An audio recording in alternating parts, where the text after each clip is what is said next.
السلام عليكم. جود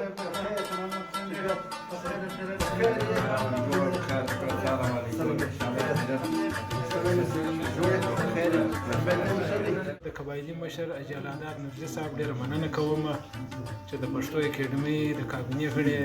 راوغوښتل، مېلمانه یې کړل، خپل مېلمستون ته یې راوستل. دا د ده د مینې یو مقناطیسي کشش شو چې موږ یې تر دا ځایه راوستلو. پښتو اکیډمي سره مدد وکړي او د پښتو اکیډمي په هر مشکل دغه ځان خبري نو چې هغه مشتي سره وژه پر وژه ودرېږو نو بیا انشاءالله ټیم مخ ته تللی شي. او دا موږ خواست کوو، وزیر اعلی ته دا خواست کوو، سرکاري کابینې ته دا خواست کوو چې د پښتو اکیډمي سره دې مدد وکړي، صرف نظر دې نه ګرځي. نو به زموږ ژبه ولاړه شي، د هر کونج د هر دغه به ورسېږي، دنیا ته به معلوم شي. ډېر خوشحاله لري چې موږ مو راوغوښتو، ښه خوند یې وکړي او الله دې بیا داسې موقع راولي چې موږ بیا سره کښېنو، بنډار سره وکړو، مجلس سره وکړو. ډېره مننه، الله دې تاسو خوشحاله. درانه پښتانه دي او پښتون قوم باید یو د بل غېږه سره ولري او خوند بیا وخت کړی وای چې دلته موږ یو ادبي پروګرام هم وای او بیا په هغه سلسله کې راغلی بیا ډېر خوند کړی. خو لیکن دا اوس چې کومې خبرې اوس ما په خیال دا هم یو قسم ادبي خبرې دي چې موږ باندې لګیا یو او کوو یې سره. نو تاسو هغه وختي راغلي وئ زموږ پروګرام ته، هغه چې موږ دا پروګرام د حل پردې تقریب چې کوم هغه تاسو را دروند کړی وو او په تاسو باندې موږ پروګرام ښایسته وو او بیا هم موږ تاسو ته دعوت ورکوو او بلنه درکوو چې که سهار وو، که ماښام وو، که د ورځې وو، که د شپې وو، چې هر ټیم په اکاډمۍ کې ستاسو یو خدمت وو، یا زړه غوښتی، یا مو یو زده کړه کوله، یا د پښتو اکاډمۍ د کتابو په حواله وه یا په بله حواله وه، موږ هم انشاءالله هر خدمت ته تیار یو او خدای مو هر کله راوله. او پاتې شو دغسې کوم دی دغه تګ وراتګ، دا خو لکه عادل صاحب خبره وکړه چې دغه وایي پښتو کې یو ټپه ده چې مینه په تلو راتلو زیاتېږي، کله راځه کله به زه درځم مینه. نو نن موږ راغلي یو، باعث به درس تاسو راسئ، موږ پښتو اکاډمۍ کې خدمت وکړو او موږ په خپل کورونو کې ستاسو خدمت ته تیار یو. اکاډمۍ نو داسې ځای دی چې په هغه کې داسې خلک کله راشي، ډېرې ناوړته خبرې وشي او نوې خبرې وشي. نن زموږ پښتو اکاډمۍ ته 2-3 کسان راغلي وو چې موږ په دا پښتو ژبه باندې غږېدو چې مطلب په دا تعلیمي ادارو کې باید دا زموږ پښتو ژبه څنګه موږ رایج کړو. غواړو چې دا ژبه په دا تعلیمي ادارو کې راشي او په خپله مورنۍ ژبه کې تعلیم بچیانو ته ورکړل شي. موږ هم دغه غواړو او زموږ پښتو اکاډمۍ هم دغه هدف دی، یو مقصد دی، په دا مقاصدو کې دغه یو مقصد راځي او دا نور اکاډمیان هم دغسې. نو دا داسې قسم دا تعلق یې او ربط یې یو له بله سره ناسته ولاړه یي او تګ راتګ یي، نو بیا میدان ته ډېرې ښې خبرې ځي او نوې خبرې راځي، سړی ډېره زده کړه ځینې کولی شي. نو خدای دې وکړي چې تاسو همیشه موږ ته راځئ، موږ به دا خپل خیالات تاسو شیر کوو او بیا به دلته موږ بیا هم راځو، دغسې به هم راځو چې دلته تېرېدونکو تاسو به سلام کلام کوو، درته راځو په کښېنو به سره، نو دا تبادله خیال به سره کوو. په دې کې میدان ته انشاءالله ښه شیان مواد راځي. نو بس تاسو کور ودان چې موږ هم راوغوښتو او دا به موږ دا کوشش هم کوو، دا اصلي د پښتو اکاډمي نه ده،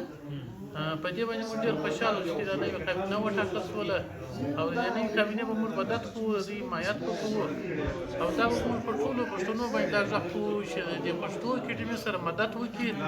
او د پښتو اکاډمي په هر مشکل دغه ځان خبري نو چې هغه مشتي سره وژه پر وژه ودرېږو نو بیا انشاءالله ټیم مخ ته تللی شي.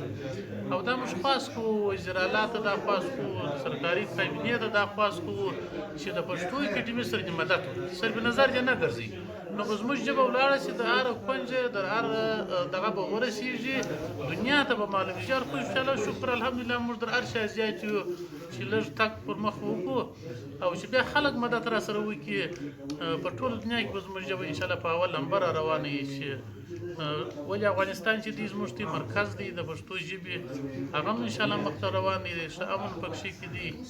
ښه حکومت دې کې راغلی دی. نور به موږ د دې شي مدد کوو چې نور زموږ پښتو ژبه مخ ته ولاړه شي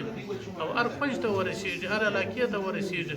او پر اخر موږ دا غږ کوو چې دوی سره مدد وکړي، چې دوی په مشکل ځان خبر کړي او دوی مخ ته ولاړ شي. دوی هم دا کوشش کوي، خپل کوشش کوو، د قومي خلکو سره به کښېنو، ناستې به کوو، جلګې به کوو چې دا زموږ پښتو ژبه نور هم مخ ته ولاړه شي او نور هم مخ ته تګ وکړي. موږ خو هر وخت ملګري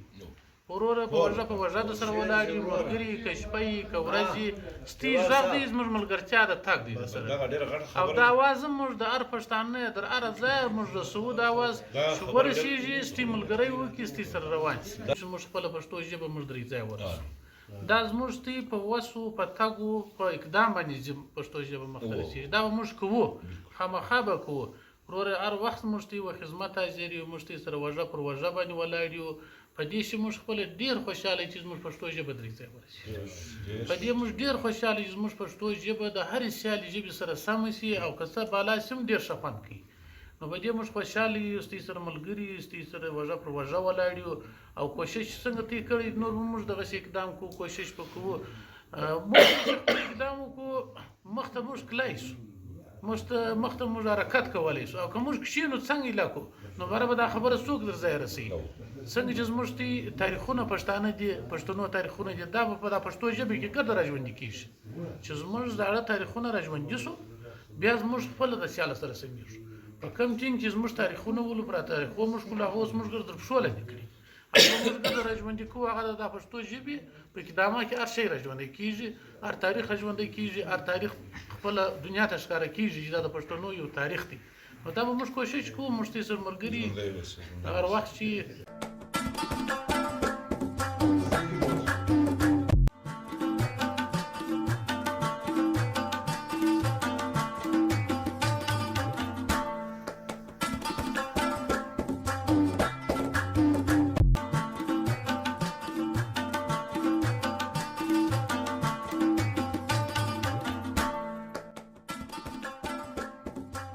راتګ کوم دی